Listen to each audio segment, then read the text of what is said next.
Alright, hopefully this is a lot better. It sounds like it. Yeah, he can kill that. Yep. Can you guys hear us back there at the back tables? Alright, sounds good. Get this music shut off here and then we'll get started.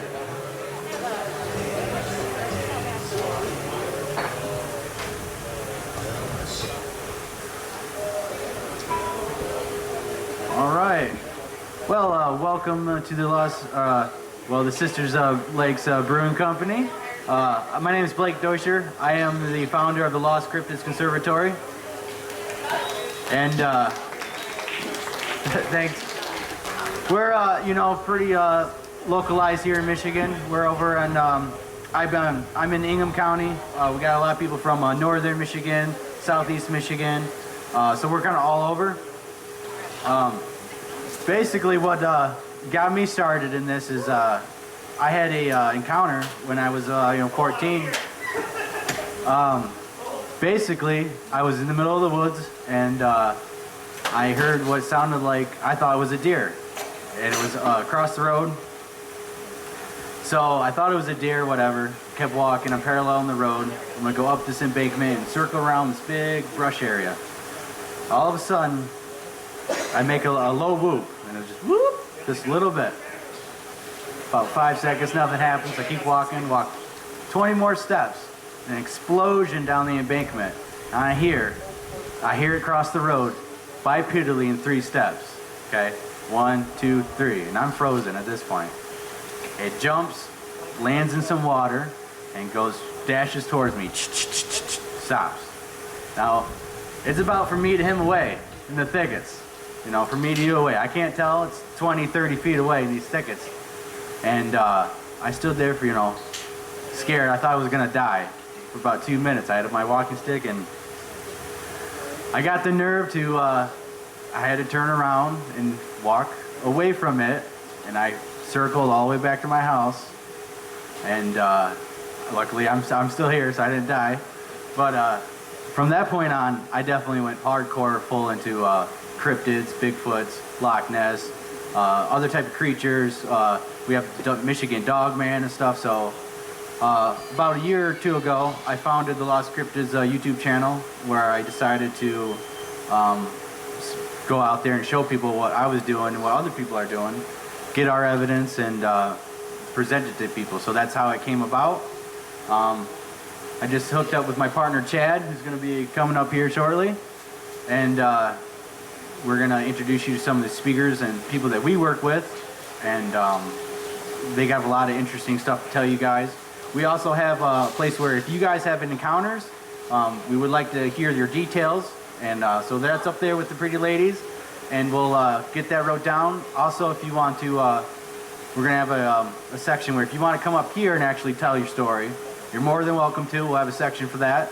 And also, if you want to be on camera on YouTube, I would like to be able to film that and put you on the YouTube, so other people can learn this information. And a lot of people don't realize that these creatures are out there.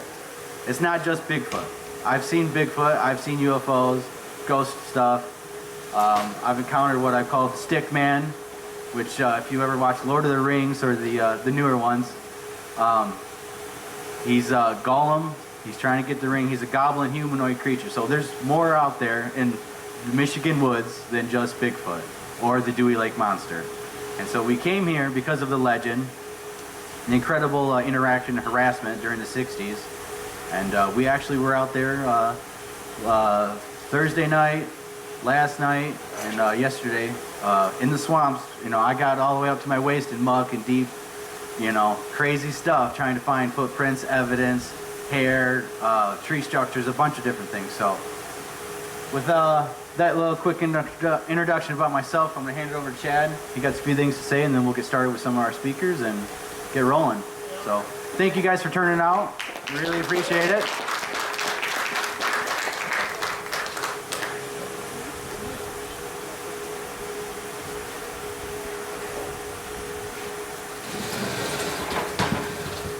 I'm kind of tall, so I'll pull up a chair so I'm closer to the mic. My name's Chad Adema. I'm a member of the Lost Cryptid Conservatory. I've been with the Lost Cryptid Conservatory for about 10 months. What I'd first like to do is I'd like to thank you all for showing up.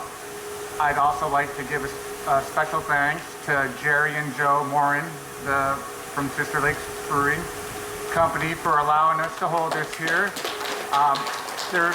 There's also people in the community. I started this February 3rd trying to make this happen. And I got a hold of some great people and people that helped out and had gone overboard to help our whole crew. That would be Ronnie K. Ronnie K helped me get a hold of so many people, helped me with the bar, helped me get a hold of Ryan Leyland. She helped me get a hold of our guide, Lance, our guide Lance, thank you. Ryan helped us. He's allowed half our group to camp on his property. He's offered up his camper for us to stay in because it was cold, which was great. And then there's Phil Nevins, who's offered up 2 spots. He gave the girls his own home to stay in for no charge. And he allowed the rest of our team to pull in their camper. So I want to thank everybody that's helped us get this thing done. And I especially want to thank my teammate members because without them, this doesn't happen. So I'll get up and talk later about my encounters, but with no further ado, I'd like to introduce you to Val Zavala.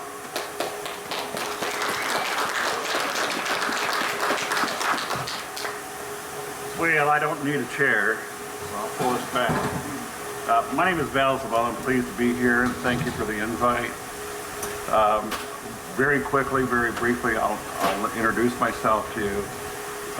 My name is Val Zavala. I'm from Southeast Michigan, Wayne County, about 7 miles from Detroit City proper. And I graduated from Central Michigan University, a good university. I call it the poor man's Harvard. And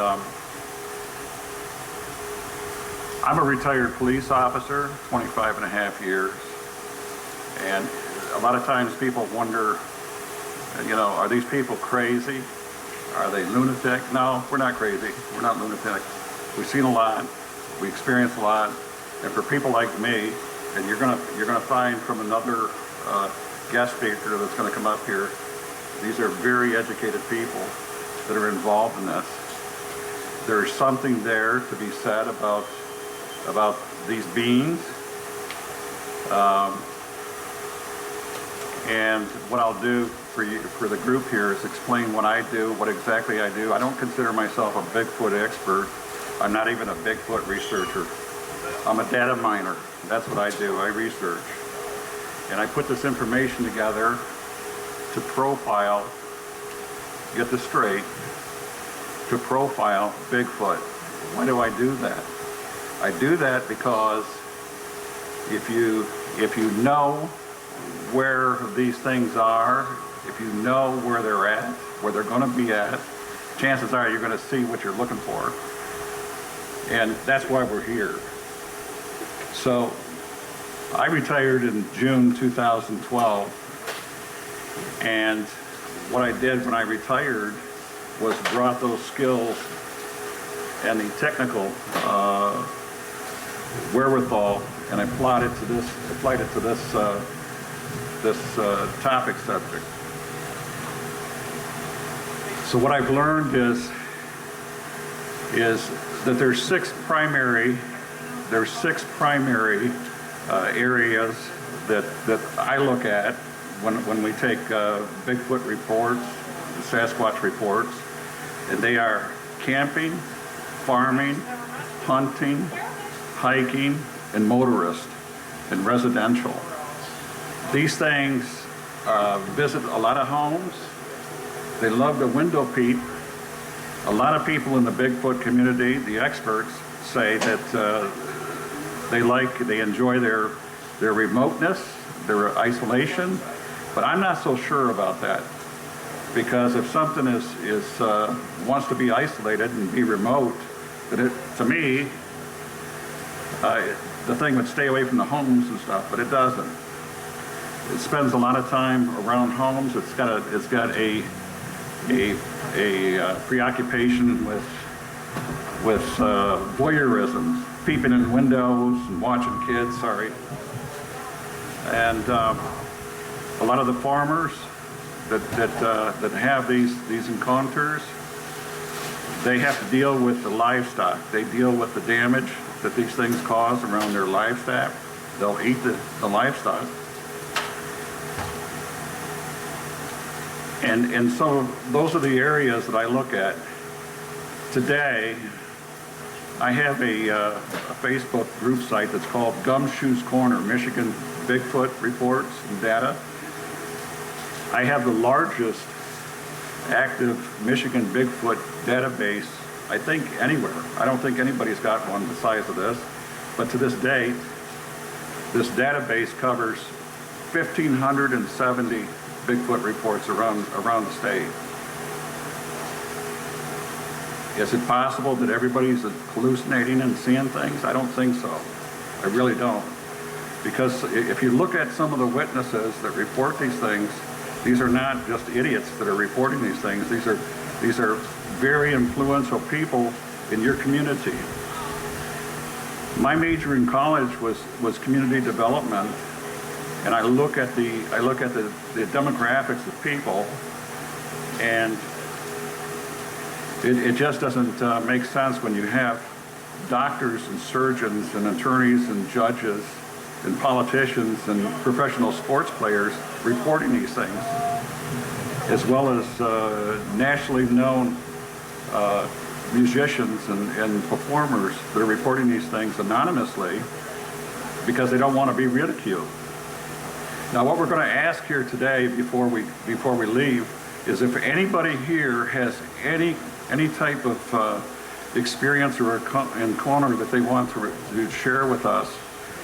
If you don't want to come up and share it on the mic, you can go over and see the girls at the desk and write out your report, or at least give an email address and a phone number, and we'll follow it up with you. But the most important thing about Bigfoot sightings are reporting. A lot of people don't know how to write a report. A lot of people are intimidated by making a report. You can make the report anonymously. You can leave your name. A lot of people do. But some of the most important things in writing a report are listing the year that it happens, the month that it happens, the day, and the hour that it happens. And if you list the location, you don't want to list your personal address, because other people are going to look at this. You don't want other people looking at your own property. But if you list on a report, if you're so predisposed to share that information, give a general location, like a major crossroad, a creek, a river, a railroad tracks, whatever it is. List that as the location. County is important. There are 83 counties in Michigan, and every county in this state has reported Sasquatch reports and activities. Everyone. Why we're here today is to showcase the Dewey Lake's monster, 1964. What is interesting to me as an enthusiast is that 1 year later, after the 1964 Dewey Lake's monster, the same thing happened on the east end of the state in 1965 at Monroe. And you had the Monroe monster, the same thing. It's always been my contention that these things migrate south to north and north to south. They're expert swimmers. They swim like frogs. We're pretty much under the understanding that these things live in caves, in karsts. Karsts are hollow areas under the earth, the terra firma, which I'm standing on. And if you see one here in this county, and it goes into the lake, and they'll swim across lakes. They've been seen in the oceans. Commercial fishermen, the tuna fish hunters, have seen them up in Alaska. It's just a fantastic subject to get involved with. And so I retired June 2012, so I put together this database, and in July 19th, 2014, I had my own encounter with Bob Daigle, a well-known name in Bigfootery in Michigan, in Washtenaw County, Waterloo State Park. And what I seen, I took a photo of it, it's on my Facebook group site, is a being about 8.5 foot tall, and the thing was hanging off the side of a tree like it was just hugging a tree. It was all hairy, and I caught it peeking at us in the area that we were at. Up in a tree next to this beam, there was another blonde-haired being that looked like a Chewbacca, you know, the Chewbacca from Star Wars with red lips. And it was up in the trees. And a lot of times when you see one, there's more. There's more around. They move in clans and groups. This is something that we know in the Bigfootery topic, that they move in groups. If you report one in Dewey Lake, the chances are there's more out here. There's, you know, you just don't see one of them by themselves. There's others. And that's important to remember. But I'm very, very curious with the area here. The area is very beautiful out here. I'm from the city. I'm a city boy. I don't see bears. I don't see swamps. I don't see country like I see out here in the city. But I'm very, very pleased to be here. But I'm curious, is there anybody here that has any Bigfoot sightings? Raise your hand. Do you have anything personal that you want to talk about? This has happened back in June, our very first sighting, and I do believe it was kind of about 3 seconds, maybe 5 seconds after the unsolved. And it was like a dusty window, but it wasn't usually huge because I was driving to half like this. It was off the road moving into an area. It was moving into an area where it was honeysuckle back by saplings of cotton and stuff. This is in Shiawassee County, man. And not far from the First Light Research Center. Kind of, you join us almost at high noon. When I was, just got out by 69, was heading down the side of the road.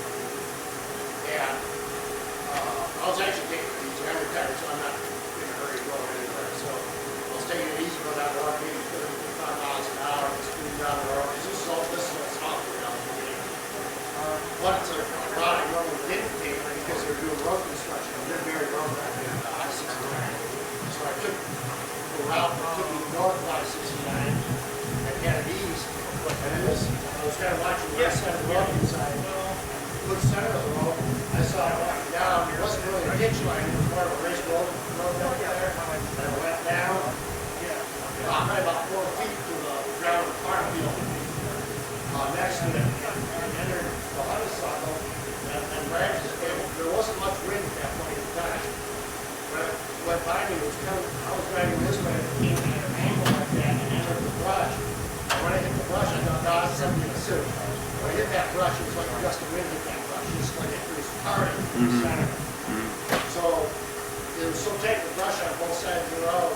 I started to stop. I thought, no, this is a bad place. We can make more. So I pulled ahead about 150 yards, stopped, turned down back to the truck, and backwards and was scanning there.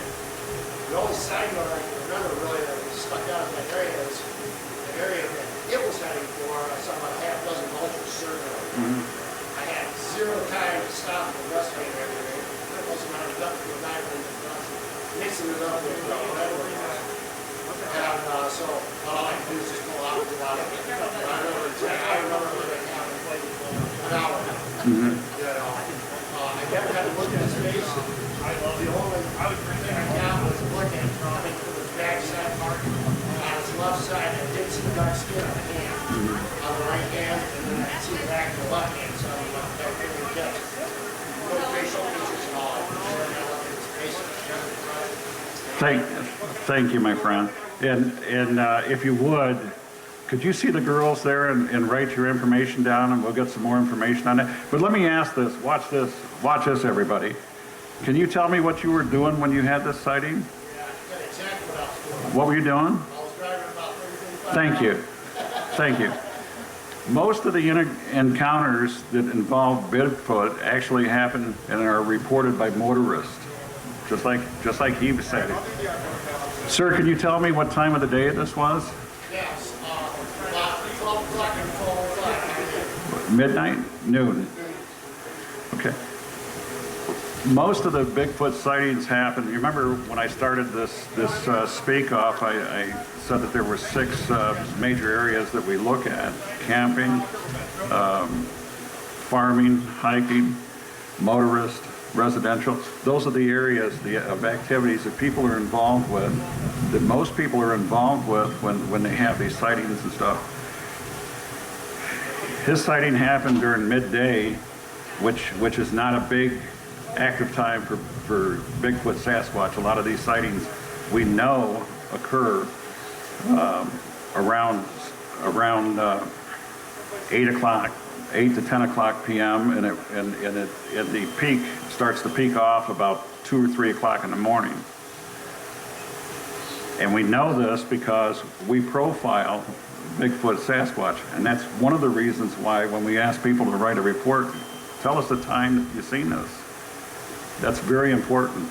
It might not seem important now, but when you put this all together and you crunch all the data together, you start to see a clear picture of pattern and habituation.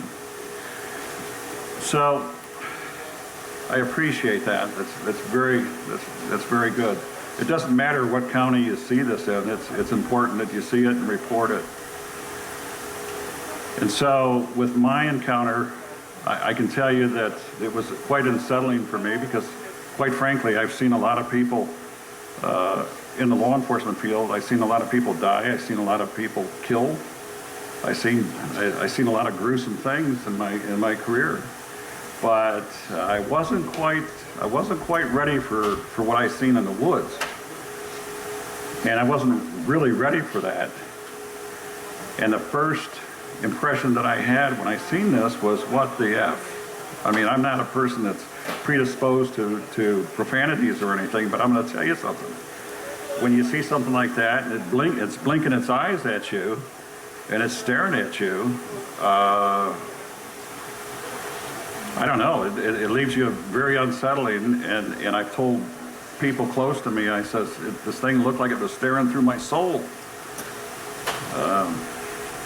It was a very hard thing for me to deal with when I left this area. When we left the area, we fled the area, I told my partner, I said, we have to leave now. I want to leave. I don't want to talk about it. I just want to leave. I didn't know if this thing was coming down the tree, but whatever it was, 8.5 foot tall, I don't want the thing chasing me. But as we left out of this place, we came out into a agricultural field. I think it was a soybean field or something at the time. But we did find a 17.5-inch footprint. 17.5-inch, there's a print up here that's pretty close to that. And we took enough time we paused long enough to take a picture of this and measure it and move on. We didn't even try to plaster cast it or anything. I just didn't want to be around there any longer. And I honestly feel, in my heart, that the government officials know what's out there, and they're not going to admit that. If they are, they're going to be responsible for anything that can happen. Use your imagination. And so, in my database that I created, there's 116 data points in this database. And that's a lot of data points. That's a lot of things that I look for. So when I look through a report, I read through the report, I analyze it, I scrutinize it, and I look for certain keywords that pop out at me that I'm looking for. And I put that in a database. And so when I want to pull up a report, I've got all this information in front of me, and we can talk Bigfoot and Sasquatch. If somebody says, Val, what is the earliest Sasquatch report in Michigan? And I can tell you without hesitation that the earliest that I know of, and I've done a lot of research, I've done a lot of reading, the earliest Sasquatch report in Michigan has to go back to the 1700s. And if anybody here knows anything about Michigan history, that's before Michigan became a state. A long time ago, the Michigan was inhabited by three major Native Indian groups, and that was the Potawatomi, the Ottawa, and the Ojibwa, or the Cherokee, or the Chippewa. And there was a time, and I don't know, this gets a little fuzzy, this history gets a little fuzzy then, because we know for a fact that there was large Indian mounds all over Michigan. And in particular in Fort Wayne, Detroit. Fort Wayne, Detroit is important because in 1812, in the War of 1812, down in River Race in Monroe, Michigan, there was a massacre down there. And at that time, that was the only time that foreign troops were set foot in the United States, in particular in Michigan. It was during the time that there was a war going on. In 1812, down in Monroe, the British officers and soldiers and American generals and soldiers reported in their personal memoirs these creatures that they were seeing along the Detroit River in Monroe County and Wayne County. And so there's anecdotal evidence that points to these beings being here for a very, very long time. And some of the earliest French explorers and missionaries seen these things along the river, Detroit River, and into Fort Detroit, in the city of Detroit. The American soldiers had to deal with this because these things were crawling over the stockade walls of the forts and stealing food and just creating havoc and stuff. If anybody is familiar with the early French history in Michigan, they'll recognize the name Champagne. And he had to deal with a Sasquatch himself when he was attacked by one. And he writes this again. He writes this in his memoirs, where he hears the grunting, he hears the disturbance in the woods, and all of a sudden there's an ape creature coming at him with a stick, a large stick, like they're going to whip him with a stick. And what this French explorer does is he takes out a sword and he whips the Sasquatch with this, or being, I'll call it a being, with this sword. They all carried swords at that time. And he writes this in his memoir. That's pretty fantastic when you get the French explorers and stuff that talk about this stuff. There was a report that I was sharing with the fellows last night, the guys and the girls last night, that goes back to the early 1800s, that came to us from our good friend, Dr. Igor Butsarov from Russia. And he got a hold of a report, an old report from Paris, France. We're talking about the French people again, because they're very important in the Michigan history.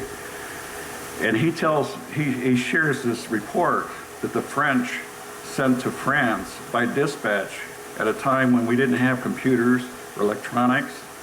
And a dispatch meant it was a report that went to the government of France from around the Mount Clemens area, Port Huron area, from a French trader. He sent this dispatch to Paris, France, on a ship that probably took 30 days to get across the ocean to France. And what he was talking about was a group of warriors, a group of Native Indian warriors in the area of Shiawassee River and Lapeer reported that they seen a group of Sasquatches, and they didn't call them Sasquatches, they called them Aboriginal creatures. And they had been making their way down to the Mount Clemens area, Macomb County. And they were talking about some of the things that the villagers had to deal with these people. I guess they called them people, or whatever they called them, animals, whatever.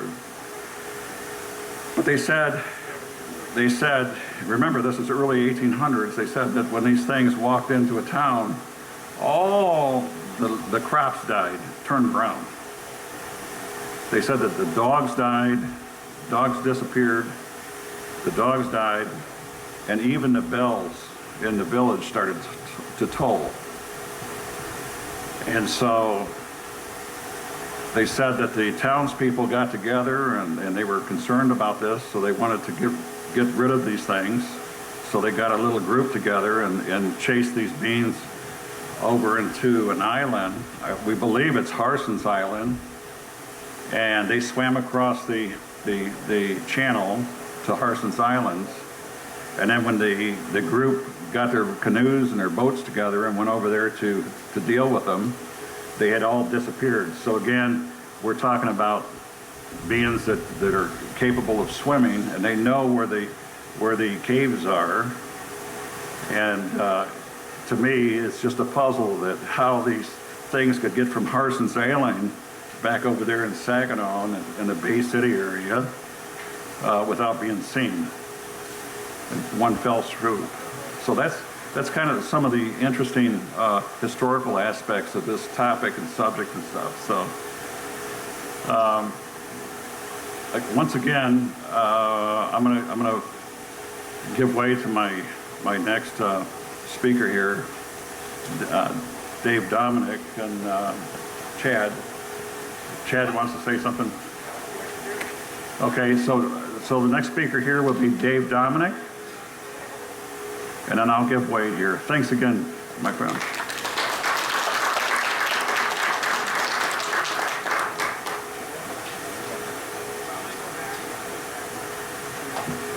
I think I will use the chair here.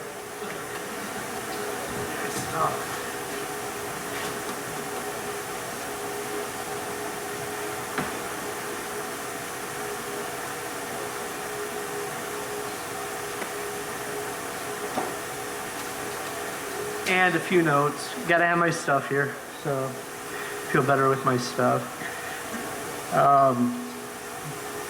I started as a skeptic. My name is Dave Dominic, and I am a retired federal agent. I worked out of Detroit. I worked cybercrime, national security investigations. I held a top secret and above clearance. And I'm retired now. But after I was retired, I started having, I started going hiking and things out in the woods and spent a lot of time in the woods and had a few of my own encounters.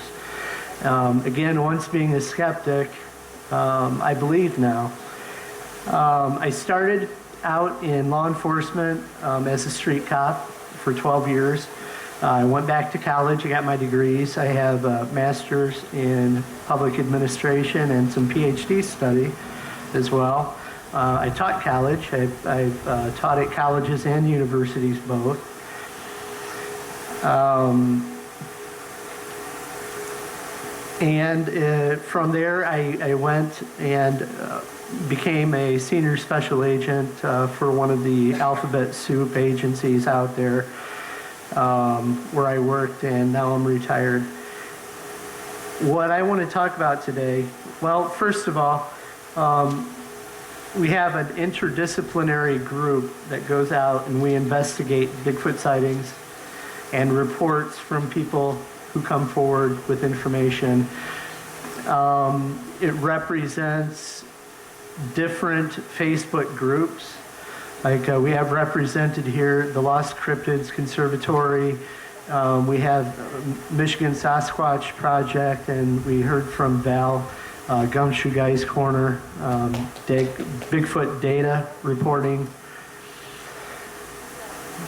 So we are a group of different Facebook pages, and we all come together and investigate. And what I can say is the integrity behind the investigative process that everyone that I have been involved with is excellent. What we look for as a goal, we look for forensic evidence. That is evidence that can withstand the scrutiny of scientific explanation and examination. So in particular, we are looking for things like footprints, hairs and fibers. Even photos can be forensically analyzed nowadays, digital cameras and stuff that can be used as evidence. And there is good evidence out there, and there's TV shows with such things on them. The first thing I want to go over is photos. Everyone carries an iPhone with you. Should you have a sighting of something, try to get to an iPhone and take pictures, but better than pictures, take a movie. Take a movie file. If you're in the dark, if you have a flashlight, backlight the camera. We've had some good success with that when we go live and do live broadcasts and out in the field when we're doing investigations. Prints. We have had people that had prints on their property, and then they called us and we went out there, and the prints are so old that they've washed away. We've had other people try to cast prints with stuff that didn't work, and it ruined the print, it ruined the evidence. And in terms of collecting evidence, if you have a print, give us a call. Cover it up with like plastic, stones. Cover it with a tarp to preserve it. And if you cast it with something like plaster of Paris, if you decide to do that. And don't turn it over to anybody. You keep it for yourself. Because there's people out there that would show up and take it. The government would show up and take it. I can tell you from working for the government that only about 10% of what happens out there, the people find out about. 90% of the stuff that's out there, people never find out about it. It's just not put out there at all. Hair and fibers, you look for DNA. If you find hair and fibers, try not to handle it with your hands. If it's on a branch or something, break off the whole branch. Put the branch in a paper bag. If you have blood evidence, we had a case where somebody punched out a window in a back storage shed, and there was blood on the glass. By the time we got the report, it was too late to go out and collect for DNA, but I would love to have had some of that glass with the blood on it for DNA. Again, to get it forensically tested and forensically examined by someone, on the level of like Dr. Jeff Meldrum or some other qualified forensic anthropologist, so that we can have evidence that supports Bigfoot, that supports things like the Dewey Lake monster, the Monroe monster, as Val had spoken earlier. Also, audio files. You can use your iPhone. We use digital recorders.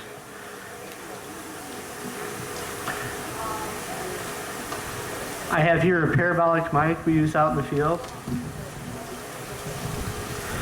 These run probably about $50. And these are very, very helpful out in the field, and you can hear from like way far away with them. This even has a button on it you can record.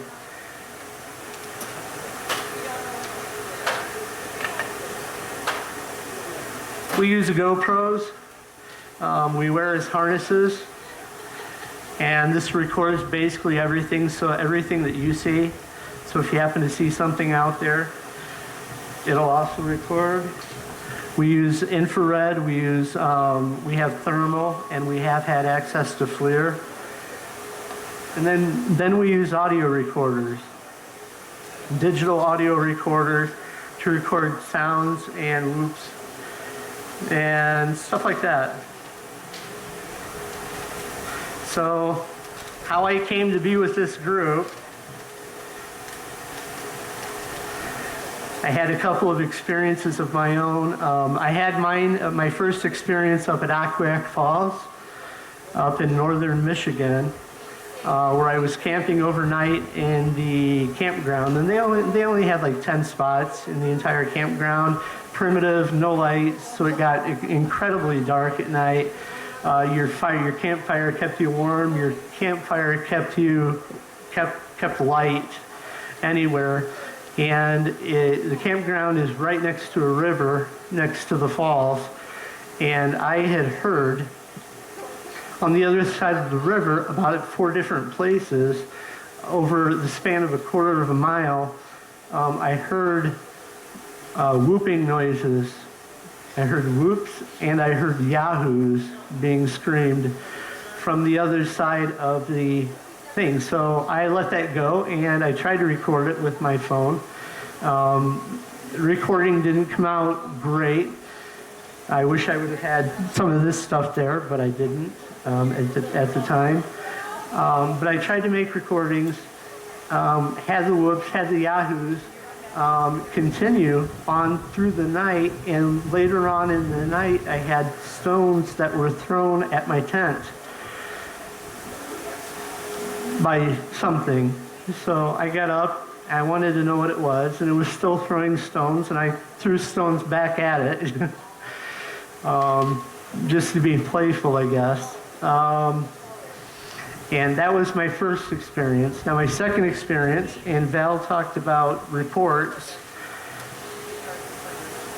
and the value of reports and everything. Well, I made my report with one of the legendary Bigfoot researchers that we all know and love. Bob Daigle is his name. He's written about 24 or 26 books, and he is just an icon in the field, and probably one of the best researchers in the Midwest that we really have the privilege of being associated with him.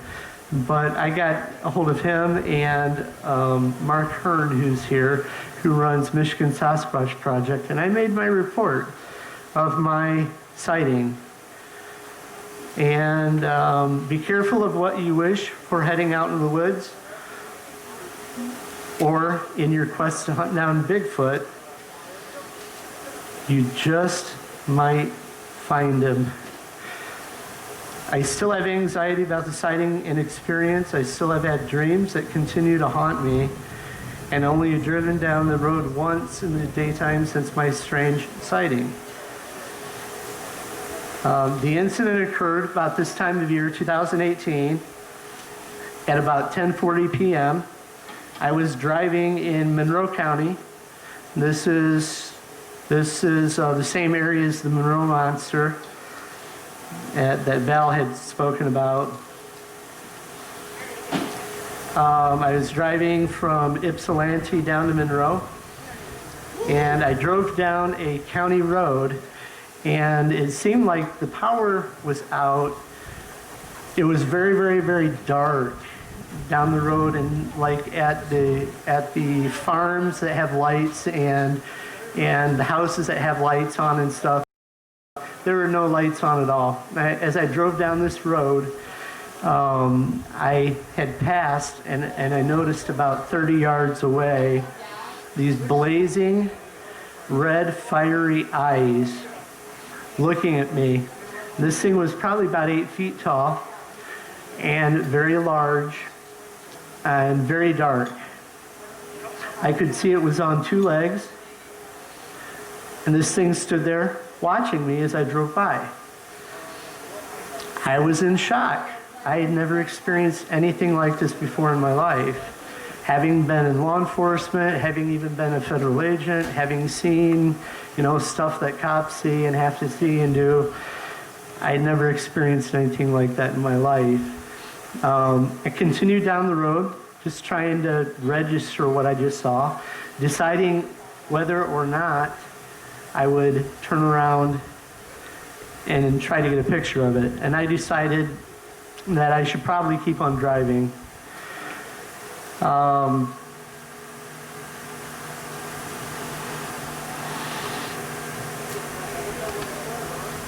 My third sighting, it was with Chad over there, where we had seen eyes peeking in and out of woods by Waterloo, I believe it was. And he'll explain further, but I was with him at the time we saw the eyes peeking out from behind the trees and then take off. I was the one trying to record it, and we were trying to get the best evidence that we could get. It didn't exactly go in the GoPro.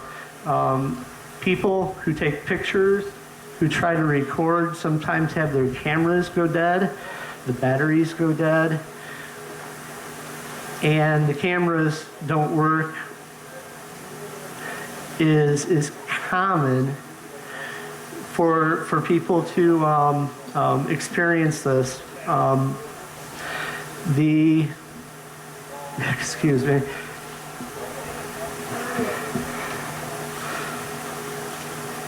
It's common for people to have, like, they call it like electromagnetic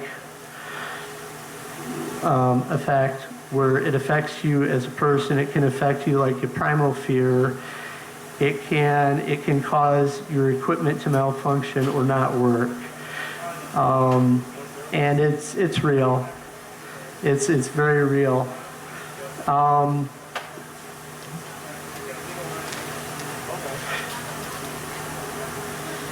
Beyond that, we have next speaker is up is Gabriel. And are you next, Gabe? You think so? Yeah, Gabe's going to talk about things far more interesting. And thank you for your attention and everything. And if you guys, again, there's stuff out there that we don't know about. Our science has only begun to explain the world around us in the last 100 years. And the world and nature is a very, very big place, and they keep finding animals, they keep finding species that they knew didn't exist. And again, I was a non-believer until I had my experiences, and I believe now. I believe.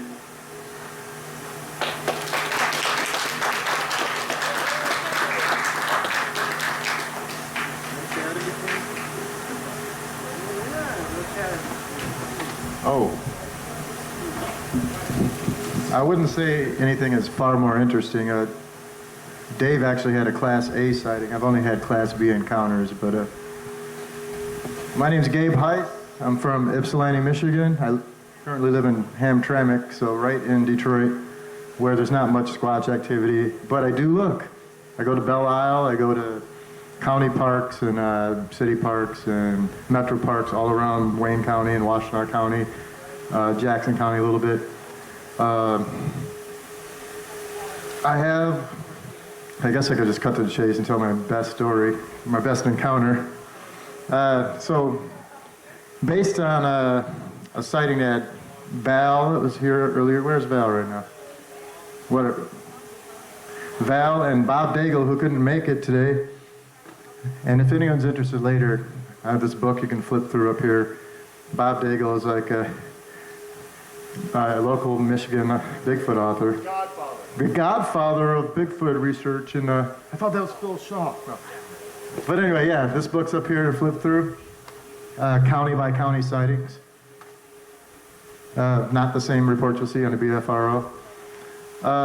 So I was following up on, I go all over the place. I go like I said, I go to these metro parks, but I heard about this one not too far away in Chelsea, or it's really Waterloo, Michigan, which is not far from Ann Arbor, and I grew up in Ann Arbor and Ypsilanti, so even though I have to drive all the way from Detroit to go there now. So I'm following up on the photo that I saw online that Val had, the blonde one in a tree, and I looked around that area for a while, and there's a lot of I always want to say Boy Scout trails. There's a lot of BMX trails there now, DTE energy trails.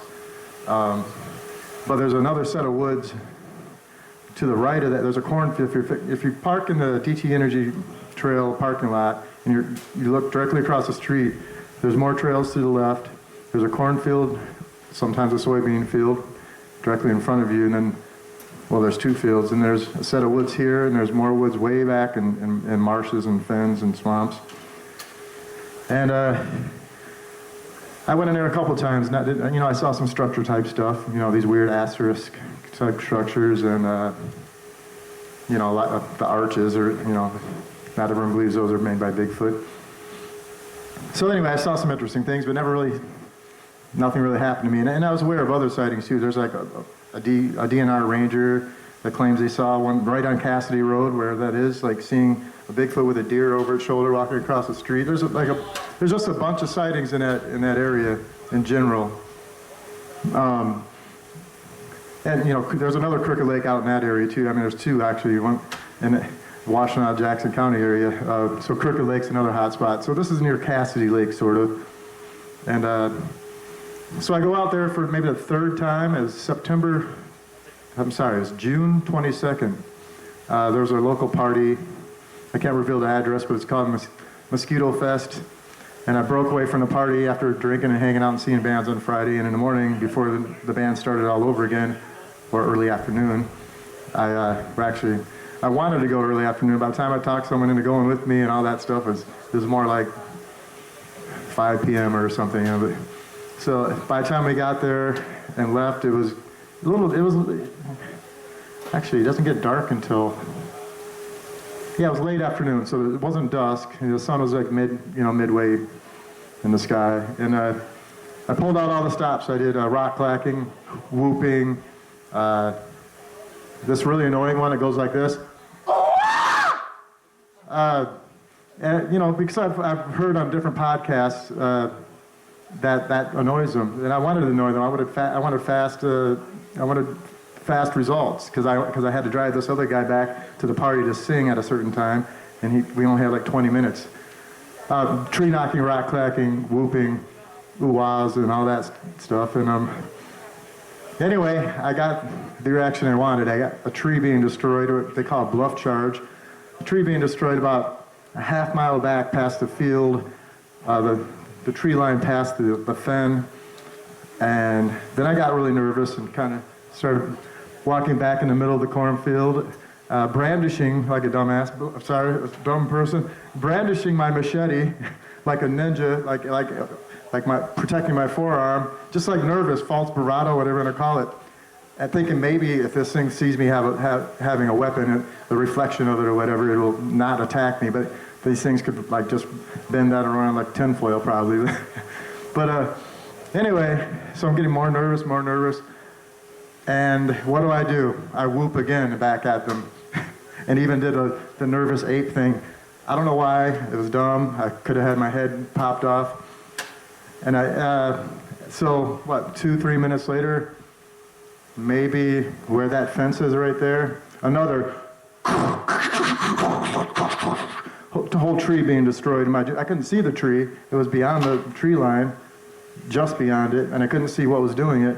But it was way closer than the other one, and I don't know if it's the same thing made that distance in 3 minutes, and it may not, I guess it was about 3 minutes. Or there was two there. I mean, there were two there when Val and Bob were there, so it could have been those two telling me in their own way to get the heck out of there. That's my scariest encounter. I mean, I've had other things that, on the other side of of the Huron River on an island, a tree being knocked over, but it could have been ice and snow, like dragging that dead tree down. But I was whooping and stuff there to get a reaction as well. I haven't tried the approach of trying to make friends with these things because the majority of podcasts and things I read, they don't sound like Harry and Henderson's things to me. I mean, there are people that have friendly-ish encounters, I guess, but like,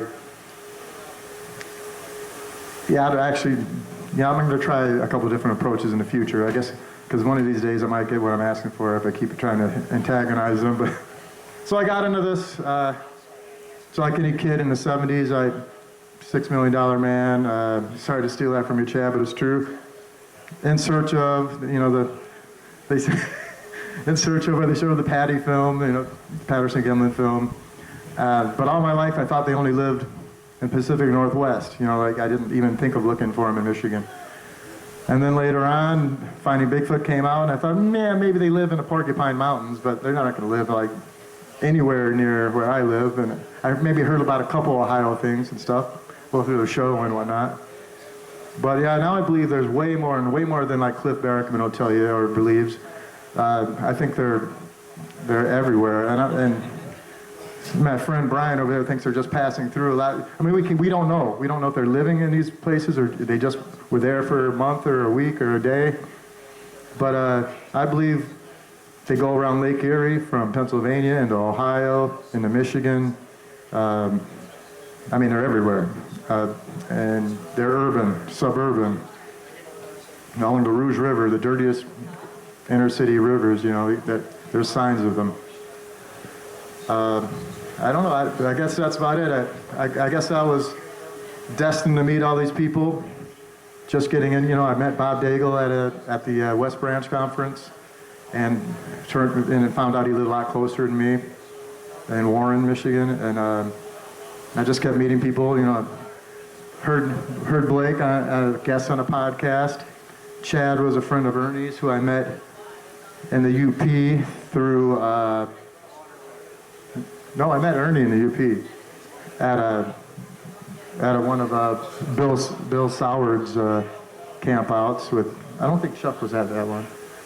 But yeah, so anyway, I just started finding out about outings and conferences and I went pretty far down the rabbit hole. I started collecting records again, so I'm kind of coming out of the rabbit hole a little bit. I have other interests in Bigfoot. Last 3 years or something, I only cared about Bigfoot, but I'm into like 70s glam rock from England now, like a really specific, anyway.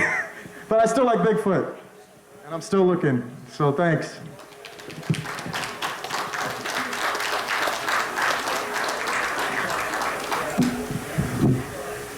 I'd like to tell Gabe, the last speaker, to be careful what he wishes for.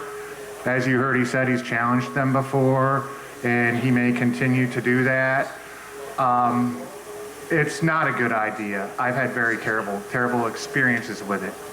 I've habituated them, which a lot of people recommend you don't. Habituating means leaving them gifts, food. Okay, I would leave them apples in an area I know that they're in. And for the most part, it went good until I crossed a boundary that they didn't like, until I got too assertive, until I brought other people in there. They were just accepting me, and now I'm bringing people in, and they've done some pretty terrible things to me. Not physical, not like harmed me, they thrown stuff, pushed trees at me. I don't think they were trying to hit me. But if you're interested in Bigfoot research, the last thing you want to do is to challenge one, to be screaming really loud in the woods after they scream, because it just never ends well. So I want to let you all know that. Now we're going to take a couple minutes, and if anybody has questions, feel free to ask. We'll answer. It says it might rain here in a second. I don't think it is gonna, but we're going to take 2-3 minutes just to make sure. And is there any questions anybody has? How many do you think there are in Michigan? There's over 1,500 reports. If they move, in groups? Yeah, certain areas of Michigan have more than others. All over Michigan has them. They live in family groups is what we believe. There's never just one, and if there is just one, that's what's dangerous. If they're in a family group, like us, they're protective of their young. They have the ability to love, care. They procreate, obviously. And so to give an estimate, people ask this all the time. Some people say there's over 1 million in North America. Some people say there's only 30,000 in North America. I can tell you it's somewhere in the middle. Have you ever seen a young one? Yes. My very first daylight visual wasn't even 3 foot tall, and it ran across me on all fours. The closest thing I could compare it to is it didn't look like a chimp, but it's the closest thing I could compare it to. And that wasn't a good situation either, because it was obviously sleeping somewhere, and I came up to it, and I'm in this thick stuff you can't see, and I hear something moving in front of me. And so I'm in the thick stuff, so I got to get out of there anyway. So I keep pursuing it. When I would stop, it would stop. When I would move, it would move. Then behind me, something louder starts following me, and I know what's out there. This is my area. I know they're at. This is my first time seeing one in broad daylight, plain as day. I know what's following me, so I'm nervous. So I get to this little teeny like deer trail, and I veer off and around to whatever's behind me. I'm thinking the little one went right across that trail, so I'm going around. And then I come into this little area of the woods after I walk a ways and look, and I hear this, I don't know if it was a whistle, it was more like, wait! And the minute I heard that, I turned and looked at it, where that sound came from. Then I hear scurrying in front of me, and I turn back, and this thing just flew right in front of me. Any other questions? Anybody else have a question? Yes.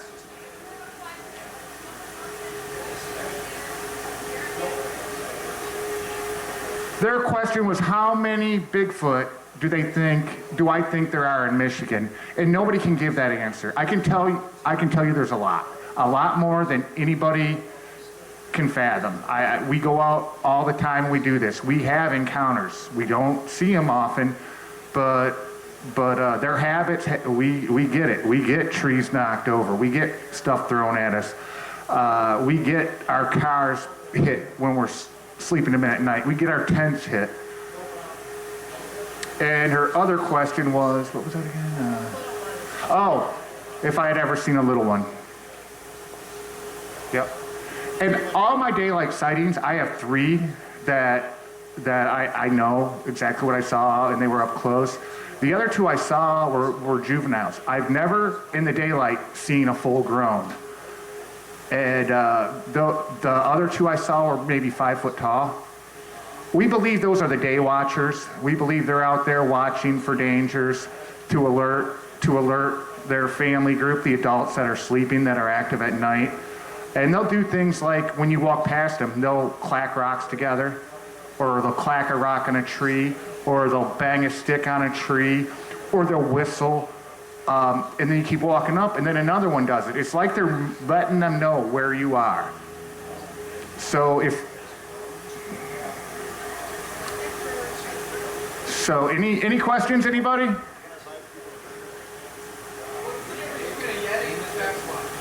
Where they live. Yetis from Russia. And Sasquatch, it's just a name. It's a name given to them.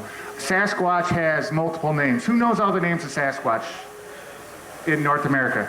I can't think of them all. There's the wood ape, there's the skunk ape, there's the Sasquatch, there's the wild man,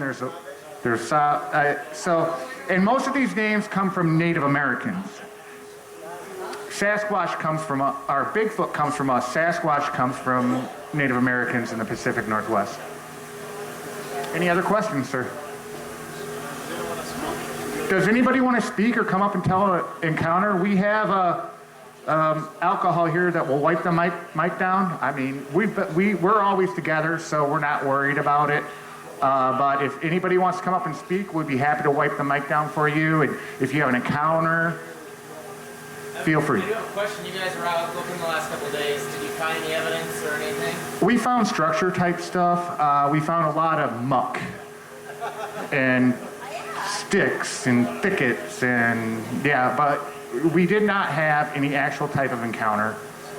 Class A to Class C, none of them. We didn't have wood knocks. We didn't get whoops and whistles per se. Interwoven sticks and stuff like that. Yeah, we found structure type things was all. When you say structure type things, what would a structure type thing be? They could look at any multiple things. They make glyphs, which you find the glyphs and they're letters of ancient alphabets shaped out as. We don't know what it means, but we believe it's a roadmap for them to let other ones know. And I believe that we find a lot of these structures near roads and near houses.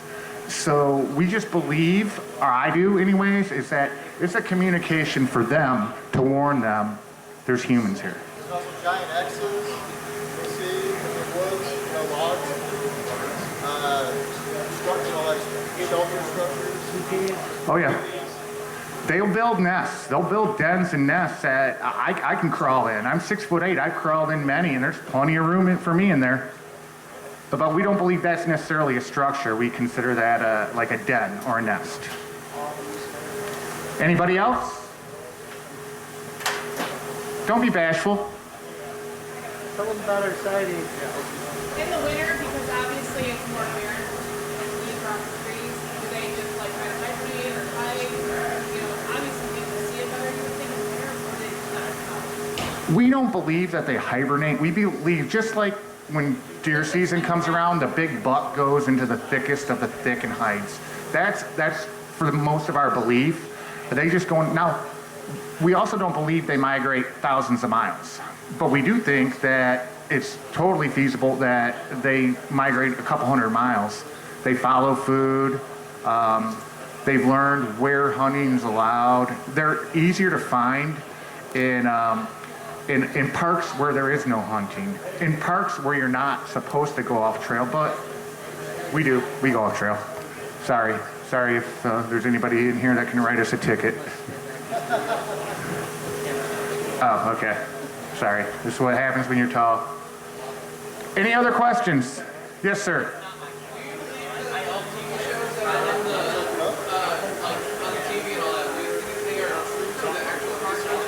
Absolutely not. He looks a lot better now. The networks and the media control what's put out there, okay? If Finding Bigfoot actually went out and found a Bigfoot, there's no way that Animal Planet would allow that on. There's too much government issue with this. There's too many things that can go wrong. It was mentioned earlier, I forget who mentioned it, people, if they know they're real, now they're going out looking for them. Now you got a bunch of people out looking for them that don't understand them, and they can get hurt. You have the main thing is the industries, the logging industry. What happens? Bigfoot is a hominid, okay? It's very closely related to us. With that being a hominid would come human rights, okay? They would become protected. This would stop logging all over the place. It would stop land development. Florida has some of the most encounters. I believe it's number 3 in most databases. But Florida is also the most developed state. More people are moving there than anywhere else right now. And they need the land, so they're filling in these swamps. I was down there for 2 years working, and I see what they do. They bring in rock, fill, all that. They cover these swamps and they develop them. They're stealing their habitat. And stealing their habitat, that also leads to unfriendly encounters with them. There's so much to lose. Science, okay? Not to get religious here or anything, okay? But there are biblical things, It would just cause, for our government to come out and tell us they're real, it would just be a big snowball effect for all kinds of industry, religion. Communist China recognizes them, okay? Communist China has a park there, a preserve just for them, and they're recognized there. Russia recognizes them. We don't. Our government will not recognize them. There's stories of the Mount St. Helens eruption, of a lot of them being killed, and the military coming in and having to remove them. There's stories of them becoming aggressive and being a problem in the area. The military will come in and wipe them out. Did you guys hear about the 3-year-old boy that went missing? Well, I believe it was in February in North Carolina. Any of you guys hear about that? 3-year-old boy out in the elements, dressed, but not dressed to be out there. He was lost for 3 days. Search parties. They searched this little island that was in the middle of a river. They went and searched it. He wasn't there. 3 days later, they're walking by and they hear the kid crying. Okay, now this is a 3-year-old kid. And he describes that a bear fed him, kept him warm, and protected him. Now, if you all want to think about this, a bear should be hibernating at that time. And also, how's a bear going to feed you, keep you warm, and protect you? I think it's the kid's imagination because he knows no better. All he knows, the closest description he could describe this creature as was a bear. And this isn't the only time this has happened. Little kids have been rescued. They've also been stolen and found dead later. But there's little kids have been lost in the woods and been brought back close to the people looking for them and left there. And there's reports the kids smell terrible. And believe me, Bigfoot doesn't smell pretty, okay? I take it firsthand from me. So, take it as it is. There's no way a bear protected that little 3-year-old boy for 3 days in the middle of the winter in North Carolina. Anybody else? Questions? Anybody want to talk? Our next speaker is Linda. We love Linda. She's a great part of the team.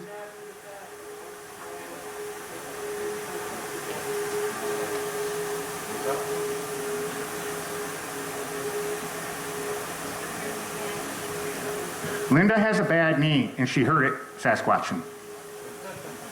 All right, that's a good story. I'll stick with that. Hi, everybody. My name is Linda Pomeranke. I'm from Midland County. I actually was born in Oklahoma, but I live in Midland County. Well, I'll just get right into my encounter. I was 14. It happened in Midland County, Michigan. I was on a mini bike with my cousin, my step cousin Kathy. We were up here for summer vacation, and we took our turn on the mini bike. We went down the trail and out in the woods. There's a big sandy turnaround. And across the turnaround, there's this big head, this big face just staring at us. Had the great big eyes, big dark eyes, had like a flat nose, big long lip line. I'll never forget this. It's like burned into my memory, but I didn't get to see the body. I only saw the face looking at us. And Kathy must have saw it the same time I did because she turned the bike over on us. I burnt my leg on the muffler. We picked the bike back up and we just got back on it and we turned around and got out of there.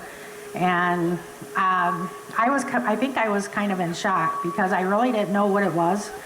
I didn't know what it was I saw. Where I'm from, including music and things like that, in Oklahoma, I'm from a small farm town. So it's musically, like things on the radio and different things like that, we were kind of like behind in the times compared to like up here. And at that time, there was no cable TV back then. We didn't have the internet. I'm a lot older than I look, so that's all I'll say about that. But, so I didn't know what it was I saw, but I knew what it wasn't because my dad's from Michigan, so we were up for family vacation to go camping. And I'd been exposed to bears and various animals all our life. So I kind of just filed it in the back of my mind and suppressed it. I suppressed the whole memory. And then the next day we all left to go up to the UP to go camping up to the Tequamanon River Mouth State Park. I don't know if any of you camp are familiar with the UP, but it's on Whitefish Bay. That was like our summer camp every year for our family vacation. Years later, after finding the internet and finding Wes Germer's podcast, the SasquatchChronicles.com, I heard a guy up there, he was doing a podcast, he was a guest on the show. He was a bow hunter from Michigan, and he was telling about his encounter. And I'm sitting in my recliner that night by myself, listening to this podcast, and then it's like everything came flooding back, like what happened to me. And the whole experience that day, I could like see it in my mind, a bright sunny afternoon, and everything just came flooding back to me. So then after that, I just kind of started getting more into it, trying to find things on the internet about it and trying to figure out, well, you know, is this what I saw? Because at the time I didn't know what it was. So I came across a sketch artist that does sketches for people, for witnesses. Her name is Sibylla Irwin. You can find her on the internet. Basically, people tell her what they saw, and she sketches it just like a police sketch artist. And she did a sketch for a guy, and I came across this sketch, and I'm like, okay, this is like exactly what I saw. The only difference was mine had like hair. It had long hair on the side of its head. And this one didn't have, it had very short hair, but the eyes and the face and everything was just like to a T. And so that's what they said. They said this is a Sasquatch. That's what everybody called it. So I'm like, okay, so this is what I saw. So that's what it is. It's a Sasquatch. You know, we all call it a Sasquatch. You know, in my own mind, though, I really don't know what it was. I mean, that's just the name that's given it. So what this thing really is, and I like to try to keep an open mind. I still haven't made up my mind what this thing is and why it's here. And I know that it exists, so I'm not out to prove that this exists. I already know because I saw it. What I would like to know, though, is I want to know what is its purpose here. Why is it, what the interactions that it has with people. I want to know what is the purpose. Like, why is it here? What's it doing here? What's its intentions?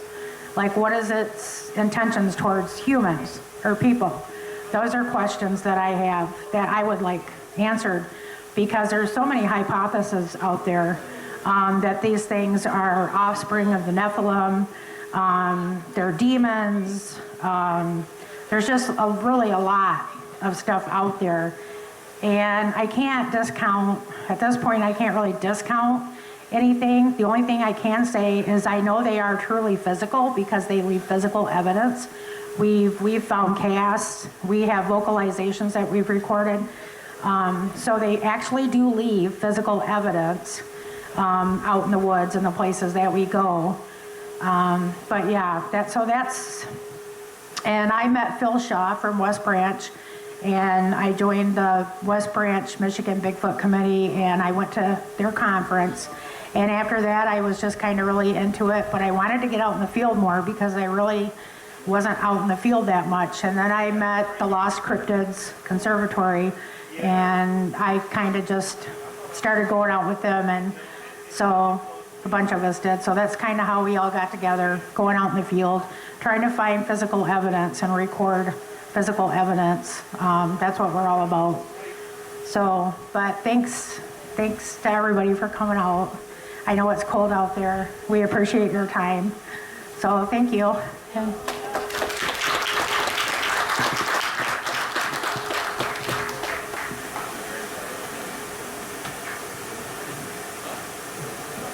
All right, guys. Our next speaker is a good friend of mine, Ernie Fargo. He's been doing a lot of research for a lot of years, and he's the one who has these wonderful displays for us. And these are all real casts casted around North America. So check them out.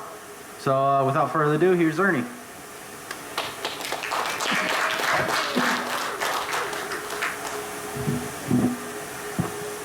How are you doing? I'm just a guy from Ann Arbor, Michigan, a Michigan local native, I guess you could say. So we're here for the Dewey Lake Monster. Dewey Lake Monster, you have like lots of monsters across the North American continent.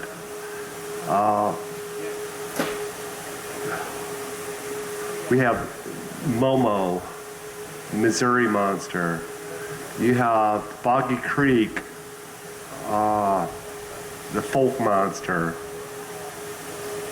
You have lots of cryptids throughout the North American continent, Patty, and everything else. What we're talking about here is Michigan.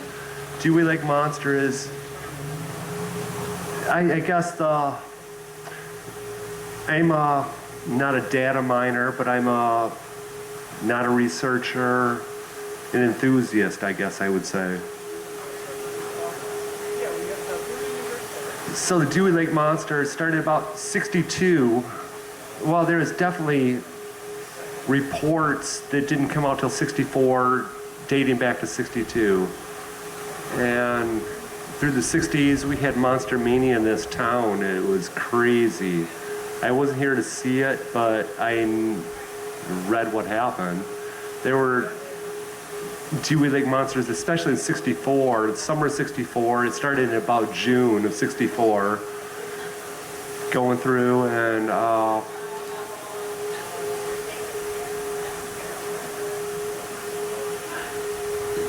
so it got really intense. We had monster mania in 1964 here in Michigan, right here in Dewey Lake. The Sister Lakes Monster, the Dewey Lake Monster was known. We had Momo going on just after that, and the Missouri Monster, Boggy Creek, the Skunk Ape in Florida. We had lots of monsters going around in that era. But they date back. They date back like 1700s here in Michigan, 1800s for sure. Great documented reports going on. But Michigan has almost been a hot spot. We have, like, you know, I think we're about 6 or 7 in the most reported Bigfoot reports in Michigan at this point. We have, I don't know, Washington, Oregon, California, Ohio, Texas, and Michigan in like the top 6 or 7 states. There are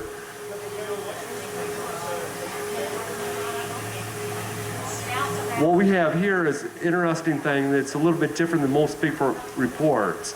We have something going on that is like an aquatic creature of some sort. This seems to be Bigfoot related. I'm a Bigfoot researcher. I guess you'd call me that. I'm an enthusiast. I've had my own sighting years ago that brought me into this subject. So we have like lots of historical encounters about some type of monster roaming the North Woods, or actually the South Woods also, Southern and North America, all through the North America, dating back to the 1700s. I mean, pretty well documented stuff. There's lots of newspaper articles going back, you know, at least to the 1805 encounters here in Michigan. So we have some serious, you know, something going on. Leif Erikson described some kind of hairy monster, not a monster, he didn't say monster. He described a hairy-like man, very bad-smelling, hairy-type man back in the, I think, 1100s or something. So we got it going back in North America years and years and years. So I had I guess my introduction to the Bigfoot phenomenon in Michigan happened in 1991. I am a Class A encounter. I'm number 767 in the BFRO database for an encounter that happened in Okemos, Michigan in 1991. My journey started at that point right there. I started researching the subject in 1991, and you know, it's nearly 30 years now. But what I am astounded by is the number of reports that historically go back to the 1800s. I'm kind of a historian. I like the historical accounts. In fact, this Dewey Lake Monster is greatly documented by a guy named Jeff Rodo something. He has a book out, Sightings, the Dewey Lake Monster Sighting Reports. Great book. It documents the history of this particular area really well. We have the Monroe Monster, we have the Dewey Lake Monster, we have historical reports going back to the 1800s here in Michigan, throughout North America going back to early 1700s. There's something going on out there. So let's go back to my start in the whole Bigfoot world. Starts in 1991. I was driving back. I'm a hunter. I hunt, I fish. I'm an avid backpacker, going across all of North America backpacking, and been to numerous provinces, Canada, and about 44 states in the United States, backpacking and camping. So I'm an avid outdoorsman. But my particular report goes back to 1991. It happened, I was hunting in Atlanta, Michigan, northern Michigan, where my parents have a cabin and hunting property. There, I left my dad, my uncle, headed back home, driving I was about 40 or 45 minutes away from our cabin, heading south back towards Ann Arbor, Michigan, where I live. And I had to use the bathroom. And there was no place around to do so, no convenient spots. So I decided to turn down a little dirt road, headed off to the west of M33 in northern Michigan between Mayo and Fairview. It's Amish land. It really is. There's some Amish farms and that. There it is, and it's bordered along the Huron National Forest. It's a huge chunk of, federal land that just stretches for miles and miles and miles. So I take a little right down this little dirt little road that is barely a road, mostly a two-track, going to the west.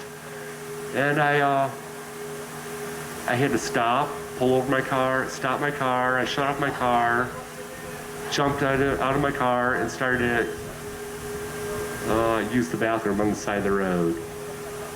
So after that, while I was in the process, I heard a scream at the top of the hill. And at the top of the hill, it took my attention, right up there, and I saw what I thought to be a hunter walking out of the side of the woods on the left side of the road. That would be, I suppose at that time of year it was November 17th, 1991. I guess it'd be a hunter walking out of the woods, what I guessed it to be at that point. And then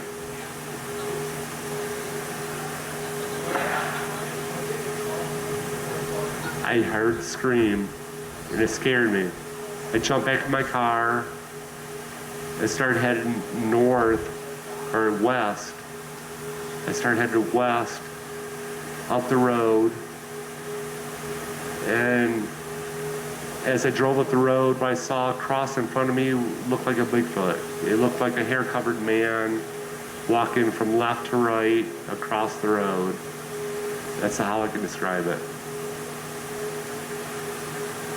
But so, some people think that, wow, how can that even exist? How could we have a hair-covered primate here in North America? I guess I go back to the land bridge that existed like 30,000 to 18,000 years ago from Asia to North America. Why do we not have bone evidence? We do have Gigantopithecus evidence coming from Asia. We definitely know there is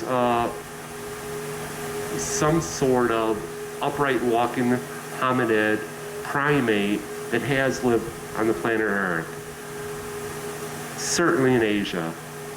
What we don't know is whether it's made it across, a bridge, a land bridge that existed 30,000 to 18,000 years ago, going from, Asia to North America. Could they have crossed?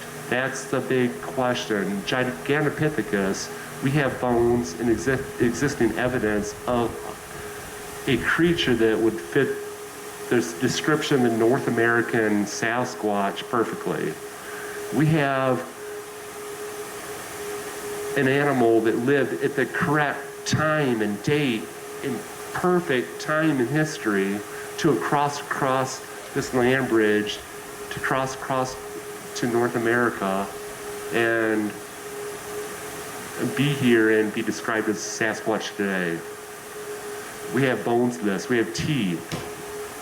This has been discovered in China. They've been unearthed in caves there. They've got a jawbone, they've got teeth, and we know a upright walking hominid of some sort has been living on planet Earth, as recently as 10,000 years ago, for sure. So I guess when you think about the possibility of a creature living here, okay. If you think about the possible creature living here in North America that could possibly exist and have bones, we have the existence of Gigantopithecus living in Asia that could have crossed a land bridge as wide as 620 miles wide from 30,000 till 18,000 years ago. And if they should have happened to have crossed that bridge, it'd be a good candidate for a Sasquatch here in North America. That's the best evidence we have, I guess, at this point of Sasquatch being here in North America, other than footprints which have consistently come up, for hundreds of years now, here in North America. And there's some examples here going back to the 60s, at least 1960s, happening here in North America. These are all some from the Pacific Northwest, as far as Kentucky, I think they're sitting on these tables. But this is definitely a possibility.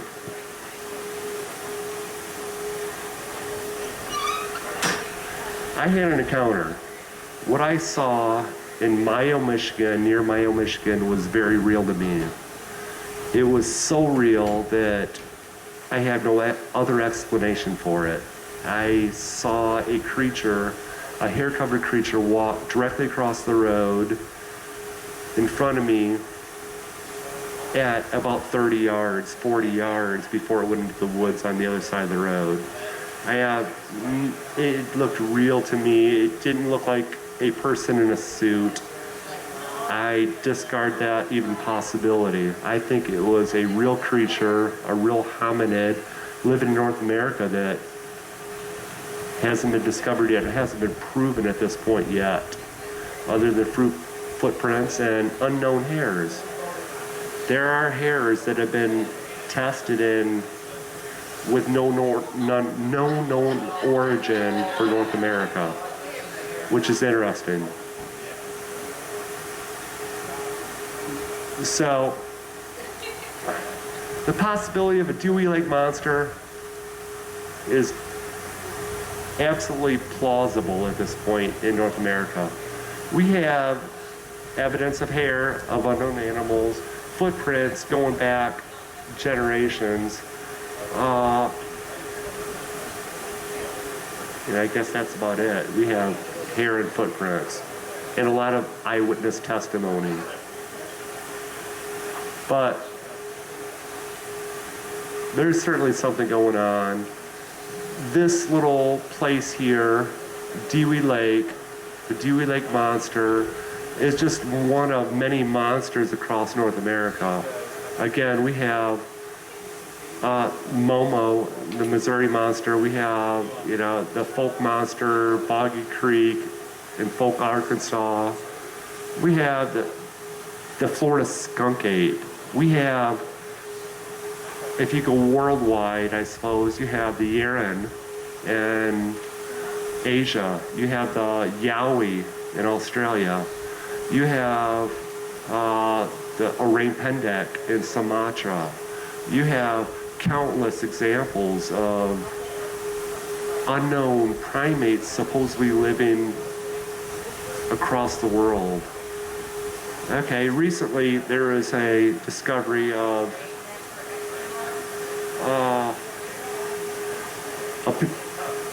it was in Indonesia. In Indonesia, they discovered a hobbit-type creature that was described by locals for years and years that nobody ever thought to truly exist. Like now, we actually have bones and evidence that we had a little hobbit-like creature of some sort, human-like, a tiny little human living in Indonesia. So I guess the plausibility of something living across North America is entirely possible to me.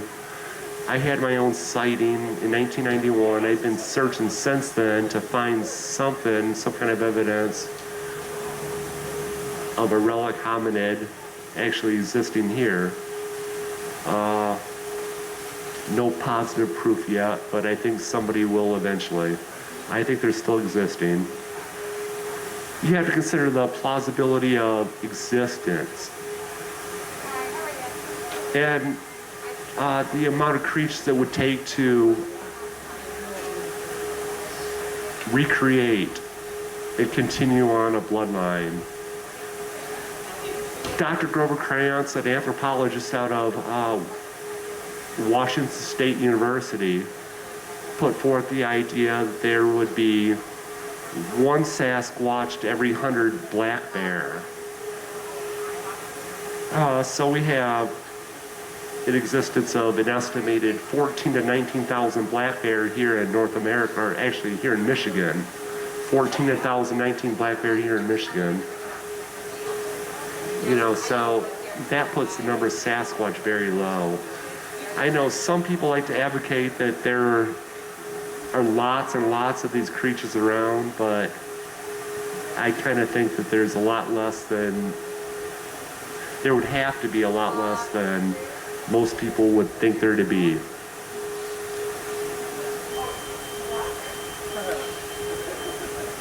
So,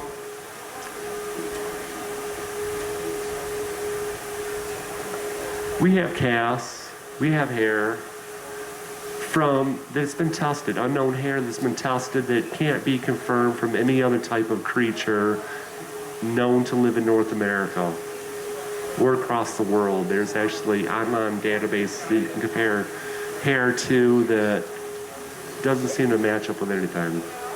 So I'm about 95% sure there is an unknown hominid of some sort living in North America. Through research and through discovery, recent discoveries, I guess. But what we have yet to actually acknowledge is the possibility of, we have no DNA yet, but it will happen soon. I'm sure of that. Well, Dewey Lake Monster is something that's gonna probably live on for years and years and years. The legend of Bigfoot is gonna go on and on. I certainly hope that more reports come out of this area. It's been, 60s and 70s and some scattered reports coming out from this area recently. But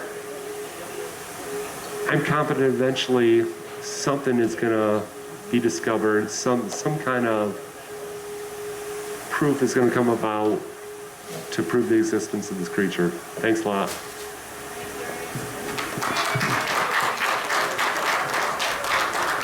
Audience reaction for the film, the documentary.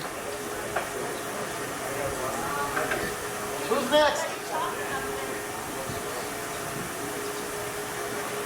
All right, so I was in Waterloo. Oh wait, I already told that story. Who's next? Do you want to take an intermission or? Where's Chadwick? Oh, here comes Blake. Blake's gonna surprise me, guys. All right, guys. We're going to listen to some audio recordings up in Isabella County. This was recorded by the property owner. Hopefully this sounds pretty good for you guys. And this was given to another researcher, Jim Sherman, who is part of the BFRO. And so he put this out, and this was part of the recordings that he captured along with, that he got along with another property owner, that the Finding Bigfoot crew, they came to that area because of this recording and some of the other stuff that he had from the area. So we're gonna take a look, listen to this. And there's quite a few. This is a 15-minute clip, and they all spliced it together.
Okay, so that was again captured by the property owner Ann, and she was in Isabella County. And if you YouTube Isabella County Bigfoot howls or whoops and stuff, you'll find that video and several others by Jim Sherman. And in there was a coyote sound, and you could also tell there was definitely something else. And those are probably one of the best ones ever caught in Michigan, in my opinion. And yeah, there's other ones from like Ron Moorhead. They're called the Sierra Sounds, and they were recorded back in 1973 through 78. They went to a remote hunting cabin. It was actually just a big blind that they made with some big heavy logs that they went camping, and they started having interaction with these things, and they one year started bringing audio equipment and recording them, and they started interacting, and they captured probably the most intense type of audio recordings. If you ever hear about the samurai chatter, those are that, and it literally sounds like a basically a caveman mumbling and talking really fast, and we call it samurai chatter because it's and they're talking. Now Ron actually ended up taking this to a professional linguistics from a former Navy guy who studied language. He determined that it was in fact a real language by two different individuals communicating, and it was nothing he's ever heard before, and he verified that it was indeed something making these sounds. It is not human. The range of the vocals and stuff that they have recording is above what humans can do and well below, and so some of the howls and sounds we just heard they're on their Sierra recordings too. So they went up there for a number of years in this remote place in the Sierra Mountains. You got to take, I think it's a day and a half by horseback up the mountains into this remote spot, and they keep it pretty locked down and secret. But they still go out there and they still have encounters. And so if you're ever in the woods and you hear these sounds, you know, be aware, because these creatures are individuals, and they have temperaments, and each one is different. So you might, most of the time we've encountered had good interaction most of the time, but a lot of people they've been killed. I don't know if you guys are familiar with David Paulides' Missing 411. It's a bunch of books, and he's a retired detective. It's a bunch of books and research that he's done on missing people throughout the woods of North America and in clusters. And Michigan has clusters where there's people going missing. They usually are found either clothes are partially taken off, or they're found in mysterious ways. He has a lot of statistics and stuff. Like, he doesn't count it if it's an animal attack. So he has a list that he goes through, and he discredits it if he can attribute to natural causes, animal attacks, murders, and stuff like that. So he finds a good 10% of all the stuff he goes through he can't identify, and it's this mystery group of these crazy stories of people going missing. And some of it could be Sasquatch, Bigfoot, and others could be different cryptids, because some of the stories and circumstances of these people going missing, and toddlers too. A lot of you guys have had kids, and what do you think that your 2-year-old could go? Could it go across 12 miles over 2 mountain ranges in a day? I mean, and some of these kids are found alive. Most of the time people are found dead, and they usually die of exposure, hypothermia, or severe shock trauma, but it's nothing definitive. Like, they're not attacked by wolves and stuff. These kids have just died from being out in the woods, exposure. They're found like they've been picked up and carried, and just carried through prickers and brushes, and they're all cut up and stuff. And there's a lot of old stories, 1800s and early 1920s and stuff, of basically kids playing out in the cornfield, and all of a sudden the mom is, washing dishes at a sink or whatever, and they hear the kid screaming, and it sounds like a muffling scream, and it's hauling through the cornfield, and that kid is never found again. So there are things out here that are very dangerous, and it's not something that you should just go do willy-nilly. If you're out in the woods and stuff, you should be prepared to encounter something that you might not wish you did. It is dangerous. Just going out there in the landscape is dangerous. Around here at Dewey Lake, just yesterday, I was up in my waist, up in muck and stuff, and that's dangerous in itself. And plus, we don't know what's underneath the water, what's actually in these swamps, you know. So there's a lot of reports of like a giant salamander up in northern Minnesota, you know, the size of like a small dinosaur. Giant salamander, you know, from me to them away, 20-something feet, up in northern Minnesota in a swamp and stuff. So there's lots of different creatures. I've encountered what I call the stick man, and this was at where I had my bluff charge. And the basic story is I was taking my friend out in the middle of the woods, going squatching and stuff, and we came back to the property. We're gonna head back behind the barn. We crossed the cow fence right there, and we were walking, and all of a sudden I look, and I see this dead tree, and it's cracked over and stuff, and I just kept looking at it, and something didn't look right about it. And then all of a sudden, I seen a head on top of it, a humanoid head.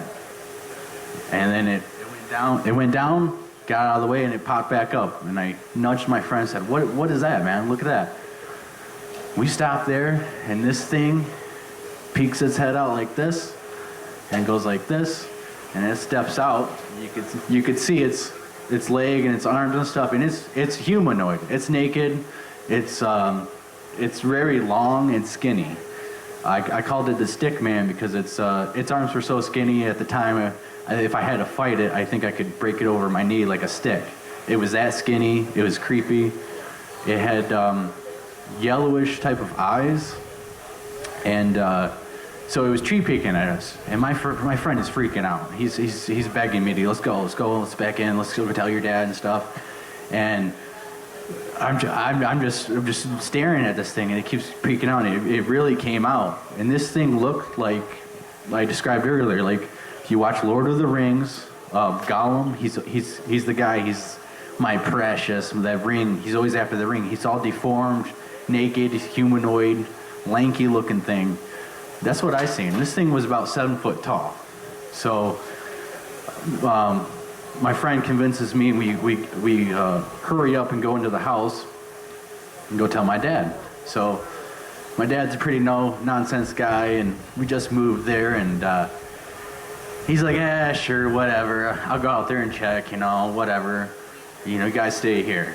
And so he went out there, you know, he had a beer in hand, a cigarette in hand. He walked out to the fence, stood out there looking at the tree, and he didn't see nothing at first. And all of a sudden, he said he seen the thing go out. Same thing, it creeped out, and he could see it. And then he's like, well, standing there, taking a cigarette, and he's like, well, thinking to himself, well, what the F is that? What is that? You know, it's intense. And he's watching it. And then it creeps back in, it hides itself, and then it really goes out. More than what me and my friend seen. He got a really good look at it, all the way down. And being the guy that my dad is, he's just, well, that's interesting. And he turns around, and he walks inside. Now, as he's walking inside, he's thinking, well, should I come back out there with a shotgun? You know, like, we just moved into this place. He walks inside, and he tells me and my friend and my brother, because my brother came down. He's 5 years younger than me, and I think I was about 15, 16 at the time. And he flat out lied to us and said, no, there's nothing out there. Go upstairs, go watch a movie, go to bed. There ain't nothing out there. And that's what we did. Now, a couple years ago, we're sitting at the table eating dinner, and he's like, you remember that stick man thing you guys seen? Because from then on, I was adamant that I'd seen it. You know, I got into these cryptids and Bigfoot research from way back then. I know what I seen. My friend with me, he never came back. He never spent the night. We ended up falling out.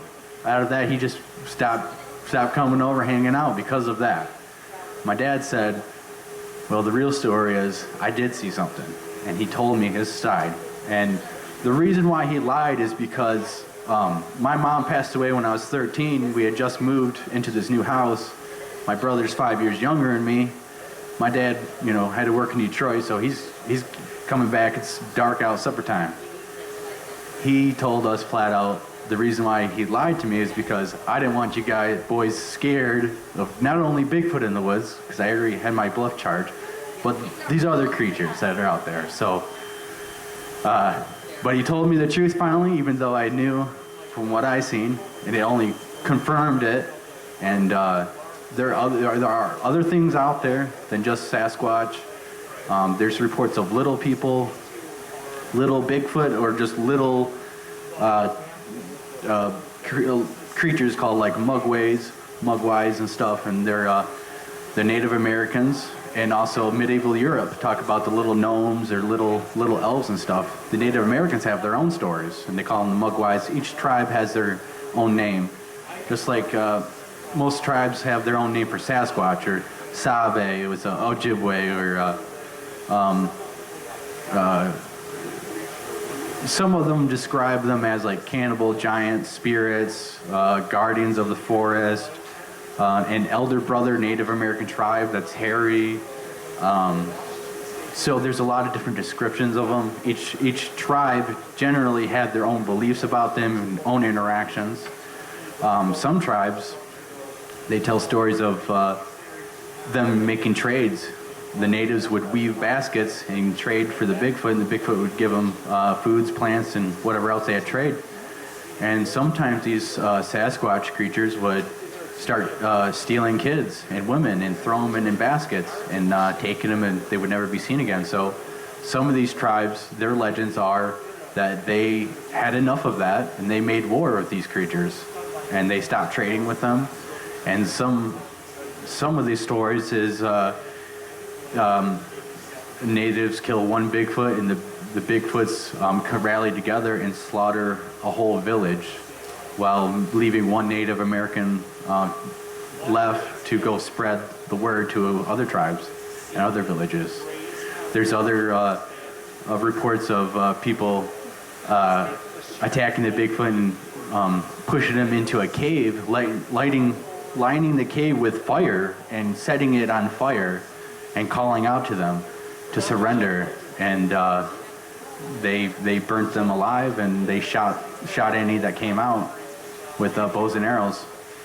The Paiute tribe has that, which is, I don't know if you guys know about the Lovelock, Nevada, the Lovelock Caves. And back in about 1800s or so, late 1800s, they were excavating it for a bat guano.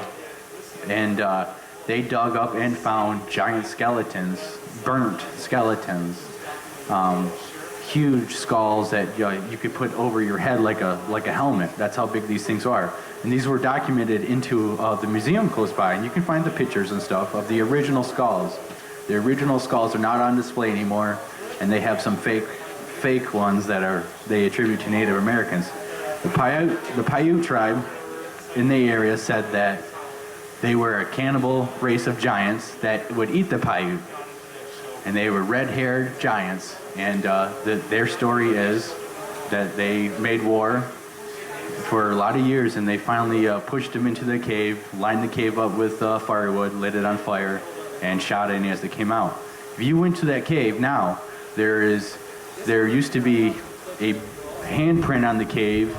There's burnt markings all over, charred remains and stuff. So that's really good evidence that it was documented by newspapers and the museums and stuff, because it was a big discovery back then. And so that collaborated the Native American stories of in that area. So if you go out there in these woods, you gotta always prepare and be careful for these creatures and the landscape that they live in. So we got Chad wants to share something here in a little bit. But is there any questions real quick for me or anything? Yeah.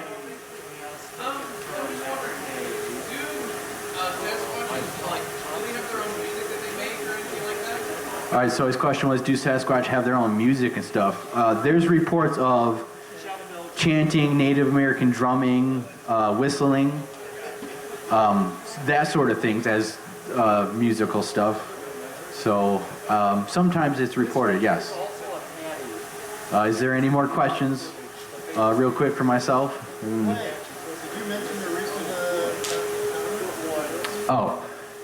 So 3 weeks ago, me and my girlfriend are driving back in the car, and it's about sunset. I have the lights on. I actually have the brights on to see the deer I shine, because my girlfriend's really scared about hitting a deer. And we are driving down the road, and this is a 5-minute drive from my house. We come up, and it happens fast, but it happens slow motion too. It's weird. It's like you go into your adrenaline pumps, and you go into this like time matrix where it's slow, but it happens fast. So I see this ahead of a canine as it's about to start crossing the road, and I thought to myself, oh, here's a coyote going to cross the road. This is sweet. It starts crossing, and its eyes are shining, and it's falling, so it's moving. If you ever see a bear running and stuff, they go like this with their head, like digging into the ground as they're trying to haul fast. So its eyes were like rotating, but it was just bobbing its head. So when it's in the middle of it, I realized, well, this isn't a coyote, this is a wolf, because it's huge and lengthy. Its arms and length proportions were way bigger than a coyote. So as it crosses the road, I'm thinking, well, something don't look right about a wolf. It crosses over, gets in the field, it stands up on 2 legs and starts running. Okay? My girlfriend's in the car. I want to stop. She doesn't want me to stop. I want to film stuff, We got the kids in the back, so I'm just like, okay. So we keep going, and I'm asking her, what was that? What'd you see? What'd you see? Because I know what I seen. And she's like, what? I don't know. I was like, did it get up and walk on 2 legs? She said yes. And she's not a believer in that. She is now. I'm never going to be able to get her to go camping now. It was already hard before this, so now it's impossible.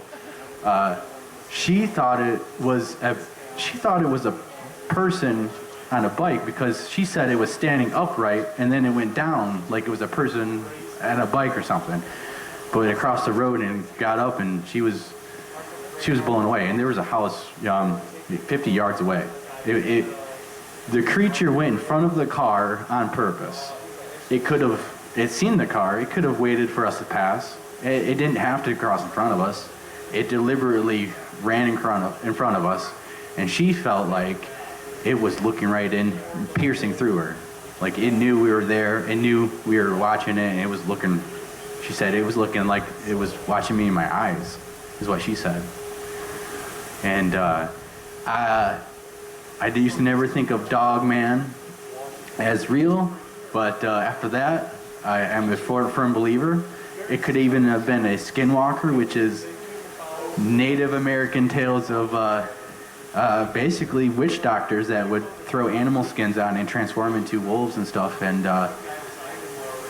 so there's a lot out there in these Michigan woods, let alone North America, but in these Michigan woods that we all grow up in, that we've all been into, all these towns, small towns, that just, it would blow your guys' minds away. Where was that? This was Shiawassee County, south of Owasso. Okay, so, and it's a place, again, you wouldn't think that this thing would live or be in, but they definitely are. And you have to think about it. 10 o'clock at night, you guys, everyone's mostly getting ready for bed, watching TV. You're letting the dogs out. You ain't going in the middle of the landscape, traversing the landscape like these creatures do. And it's not too hard to go in between houses and sneak past people and avoid lights to traverse the landscape to get to better habitats, food, and areas that they need to. So that's why I started the Lost Cryptids Conservatory, because of all the things I've experienced. It's not just Bigfoot. There's other cryptids out there, these creatures, and it's our goal to spread awareness, because A lot of people can find themselves in dangerous situations and they have nothing to refer back to. And at least if we spread this information, they have something to refer back onto, and it might help them in that situation. They might get out of that situation alive if they're in the woods and stuff. Or they know what to do. Make a report, document it, find someone to give their report to, and let it be known. Because if a lot of people keep this stuff a secret, you know, it doesn't help anyone. It doesn't help anyone to keep it a secret.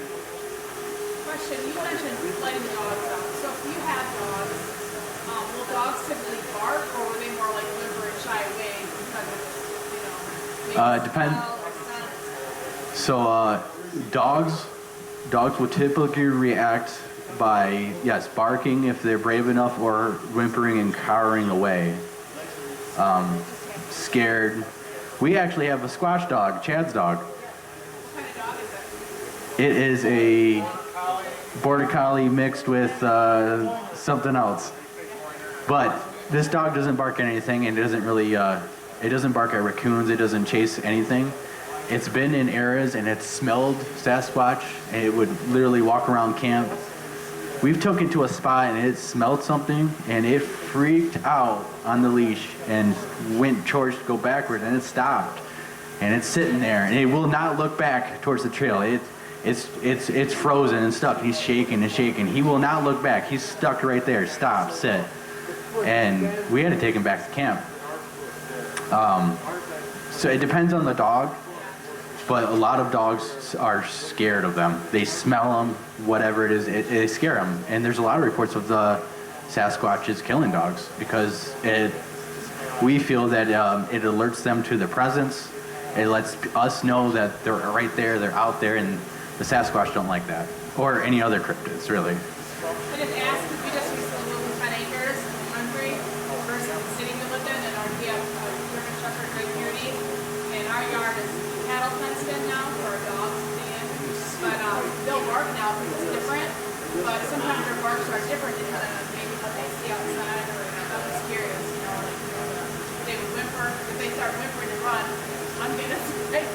Yeah, you would know. And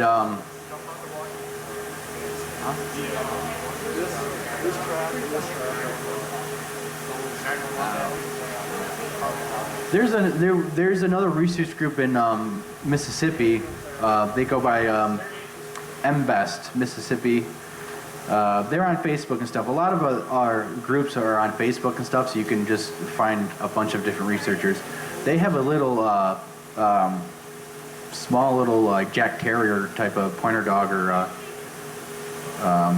something like that. Anyways, they've kind of trained it to like point at Sasquatches in the area, and it sniffs and smells. And sometimes they've had interactions where the dog is freaking out, scared, or it will run in between the supposed Sasquatch and the people, and will not let the people go any farther.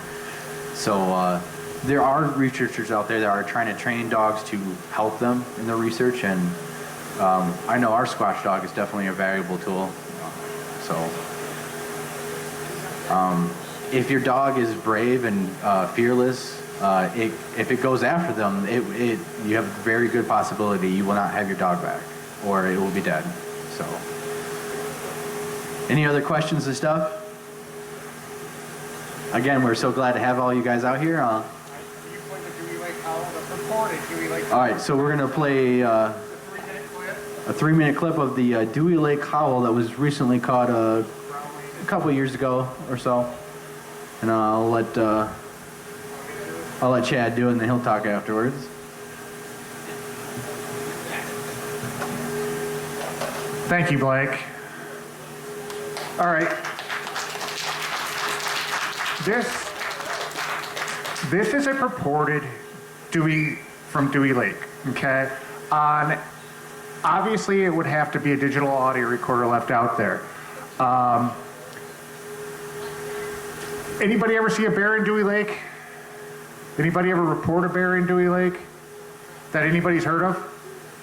A lot of people claim they think it's a bear, but just at some points, it just absolutely does not sound like a bear.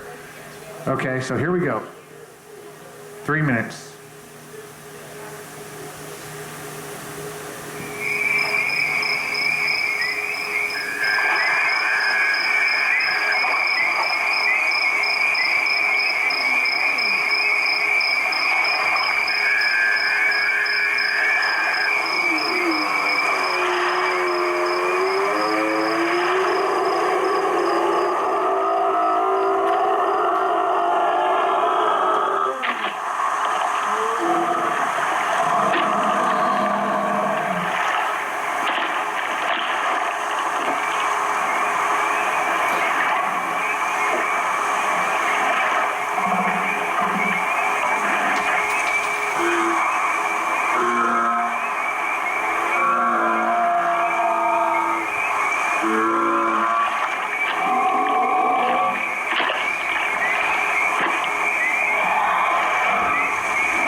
so that was, let's see, I'll get you the exact date.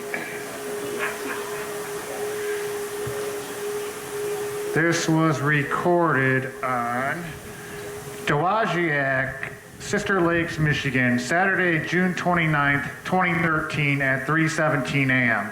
It's obviously a digital audio recorder because not even I am that crazy to run around with a mic and chase something growling like that. And I'm pretty crazy, and so is Blake. Neither of us would do that. It was obviously close to the digital audio recorder because you can hear it walking. You can hear it in the swamps and the water. Now, if it was a black bear is not going to make that type of splashing. It sounded to me bipedal, one step at a time. You didn't hear feet dragging through the water. You heard one step at a time. Splash, splash, splash. That's bipedal. It's a bipedal sound. If anybody's a hunter, you know the difference if you're in the woods and if somebody comes walking up on you, you know if it's a person or a deer, if you're a hunter and you know. I just want to play that for you. I can't guarantee it's from Dewey Lake, but it's what the recording says. So, and I hope you guys have enjoyed this. I'm going to get Linda up here to say goodbye to everybody. Let's see, we're running out of time. If you guys have questions, we'll stay later. If you guys want to fill out a report, look at some of the things we have. If you just have questions, have a cookie, buy a t-shirt, get a cerveza. Hey everybody, I just want to say congratulations to Sarah. Today is Sarah's bachelorette party and she did not know this was going on, but they're back there sticking it out. The group of girls over there. So everybody say congratulations to Sarah. And thank you guys for all coming out. We're free to answer questions. We have, anybody wants to make a report, we have tablets up here. You don't have to get up here on stage. If you want to just write it down, that would be great. So everybody have a good night and thank you. Yay! I know some of you drove a long way too to be there and I appreciate that. Jill, I know she drove a long way. So thanks a lot, you guys.